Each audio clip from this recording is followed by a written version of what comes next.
नमस्कार दोस्तों, और एक बार फिर से आपका बहुत बहुत स्वागत है ब्रिलियंट एकेडमी में। दोस्तों, मध्य प्रदेश जीके की श्रृंखला में हम नदियों का अध्ययन कर रहे थे और जिसका एक पार्ट कंप्लीट हो चुका है, लेकिन कुछ बची हुई नदियां हैं तो उनका हम अध्ययन इस सेकंड पार्ट में करेंगे।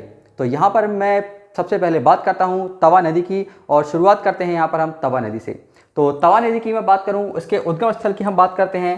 तो तवा नदी का जो उद्गम स्थल है वह है पचमढ़ी में स्थित सतपुड़ा पर्वत की महादेव पर्वत की पीलीभीत पहाड़ियों से इसका उद्गम होता है, तथा यह नदी आगे चलकर फिर होशंगाबाद के बांद्राबहान नामक स्थान में नर्मदा नदी पर ही मिल जाती है। यानी कि पचमढ़ी से शुरुआत होती है इस नदी की और आगे चलकर यह होशंगाबाद में नर्मदा नदी में आकर मिल जाती है। यह नदी नर्मदा नदी की सबसे बड़ी सहायक नदी है, और जो मोस्ट इम्पॉर्टेंट पॉइंट है इसका वह ये कि इसी नदी पर मध्य प्रदेश का सबसे लंबा पुल निर्मित है।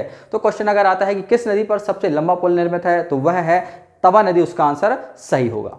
चलिए बढ़ते हैं अब एक अन्य नदी की ओर, जो है बैनगंगा नदी। बैनगंगा नदी के कुछ अन्य नाम भी हैं, जो हैं दीदी और वेवा। ये बैनगंगा नदी के ही अन्य नाम हैं।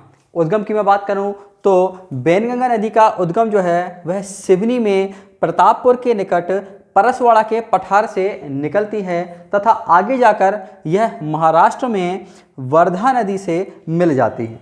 ठीक है, तो ये इसकी उद्गम की और अवसान की बात करी। अवसान एक बार और देख लें, यह महाराष्ट्र में वर्धा नदी से मिलकर समाप्त हो जाती है। कौन सी? बैनगंगा नदी। आगे चलते हैं, इसकी सहायक नदियों की बात करूं तो कानन, पेंच, बावनथड़ी, वर्धा, ये इसकी कुछ प्रमुख सहायक नदियां हैं। और आगे चलते हैं, यह गोदावरी नदी की मध्य प्रदेश से एकमात्र सहायक नदी है। गोदावरी नदी जो कि दक्षिण की तरफ बहती है, तो आगे चलकर बैनगंगा नदी क्या करती है, ये गोदावरी नदी में मिल जाती है और उसकी एक सहायक नदी के रूप में कार्य करती है। और मध्य प्रदेश से मात्र एक यही नदी है जो कि साउथ की तरफ बढ़ रही है। चलिए बात करते हैं अब अन्य नदी की, जो है पेंच नदी। पेंच नदी जैसा कि आप देख पा रहे हैं, ये है। इसकी अब उद्गम की मैं बात करूं तो पेंच नदी का उद्गम स्थान है छिंदवाड़ा जिले से ये निकलती है, तथा अवसान की हम बात करें तो आगे चलकर ये बैनगंगा नदी में ही मिल जाती है और दक्षिण में प्रवेश कर जाती है, यानी कि महाराष्ट्र की बॉर्डर में। एक और पॉइंट यहाँ पर नोट करेंगे पेंच नदी से संबंधित, वह ये कि पेंच नदी जो है यह पेंच राष्ट्रीय उद्यान से होकर गुजरती है। बढ़ते हैं अगली नदी की ओर, जो है वर्धा नदी। और वर्धा नदी जैसा कि हम पढ़ चुके हैं बैनगंगा की सहायक नदी ही है, तो पढ़ लेते हैं इसको। यह बैतूल जिले के मुल्ताई से निकलती है। बैतूल जिले के मुल्ताई से वर्धा नदी निकल रही है, तथा अवसान इसका हो जाता है महाराष्ट्र में बैनगंगा से मिलकर, जो हम ऑलरेडी यहाँ पर पढ़ चुके हैं। मुल्ताई जिले से एक और नदी निकलती है और वह नदी है ताप्ती, जो हम ऑलरेडी पढ़ चुके हैं।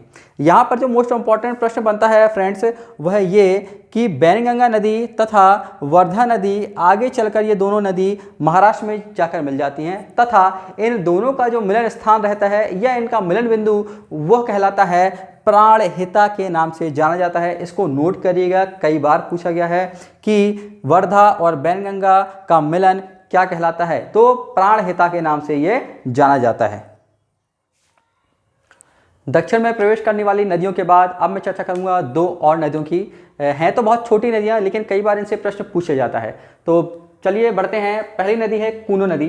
कूनो नदी के उद्गम की मैं बात करूं तो कूनो नदी यहाँ से शिवपुरी के पठार से निकलती है, तथा आगे चलकर भिंड में सिंध नदी से मिलकर चंबल में जाकर यह नदी मिल जाती है। ठीक है, तो कहाँ से? शिवपुरी पठार से ये नदी निकल रही है और भिंड में सिंध नदी से मिलकर आगे जाकर चंबल नदी में यह जाकर मिल जाती है और अब वहाँ पर इसका अवसान हो जाता है। जो दूसरी नदी हम पढ़ेंगे वह है कुंवारी नदी।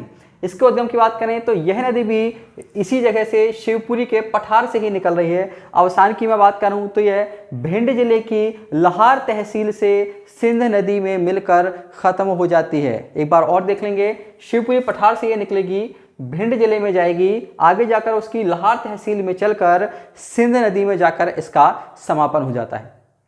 तो दोस्तों, नदियों की समाप्ति के बाद अब हम पढ़ने वाले हैं मध्य प्रदेश के कुछ प्रमुख जलप्रपातों के विषय में। तो चलिए चालू करते हैं।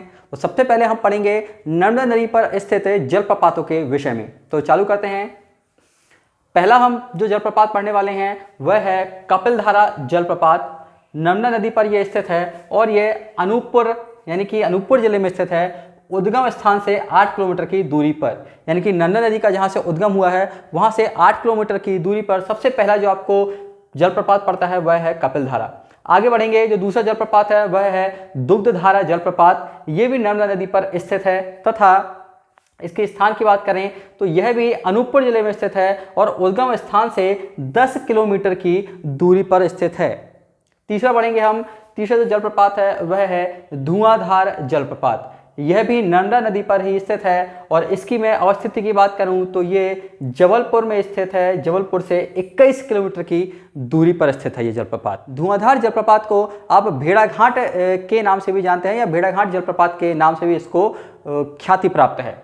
आगे चलते हैं, चौथा नंबर वह है सहस्त्रधारा जलप्रपात। सहस्त्रधारा जलप्रपात भी नर्मदा नदी पर ही स्थित है तथा यह खरगोन जिले के महेश्वर नामक स्थान पर स्थित है। बात करेंगे मांधार व दर्दी जलप्रपात की, जो कि नर्मदा नदी पर ही स्थित हैं तथा इनकी स्थिति जो है वे ओमकारेश्वर में स्थित हैं। तो इस प्रकार से नर्मदा नदी पर जो स्थित जलप्रपात हैं उनकी कुल संख्या है 6। बात करते हैं चंबल नदी पर स्थित जलप्रपातों की। पहला है झाड़ीदाहा जलप्रपात, ये चंबल नदी पर स्थित है, इंदौर के निकट स्थित है ये। अगला है पाताल पानी, जो कि चंबल नदी पर ही स्थित है तथा ये भी इंदौर में ही स्थित है। बढ़ते हैं 8वें जलप्रपात की ओर और जो है चूलिया जलप्रपात, ये भी चंबल नदी पर स्थित है तथा यह मंदसौर में स्थित है। आगे चलेंगे हम, जो है भालकुंड जलप्रपात, ये बीना नदी पर स्थित है तथा राहतगढ़ सागर में इसका स्थान है। अगला जो है वह है राहतगढ़ जलप्रपात, ये बेतवा नदी पर स्थित है तथा ये भी सागर जिले में ही स्थित है। अगले जो हमारे जलप्रपात हैं वह है अप्सरा जलप्रपात, रजत जलप्रपात, बीफॉल जलप्रपात एवं डचेस फॉल जलप्रपात। ये इनका स्थान जो है वह है पचमढ़ी में स्थित सतपुड़ा रिजर्व, यानी कि पचमढ़ी में ये सभी जलप्रपात स्थित हैं। अगला हम चलेंगे केवटी जलप्रपात, बहुटी जलप्रपात एवं चचाई जलप्रपात। ये तीनों जलप्रपात बीहड़ नदी पर स्थित हैं और ये तीनों के तीनों रीवा जिले में स्थित हैं।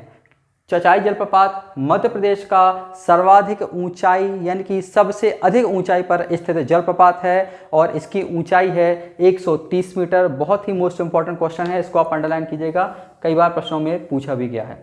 अगला और अंतिम जो हम जलप्रपात पढ़ेंगे वह है पांडव जलप्रपात, जो कि केन नदी पर स्थित है और पन्ना जिले में स्थित है। तो दोस्तों, यहाँ पर हमारा नदियों से संबंधित टॉपिक और जलप्रपात भी हमारे यहाँ पर ख़त्म होते हैं। तो मिलूंगा मैं आपसे एक नई क्लास में अगले टॉपिक के साथ। तब तक के लिए नमस्कार।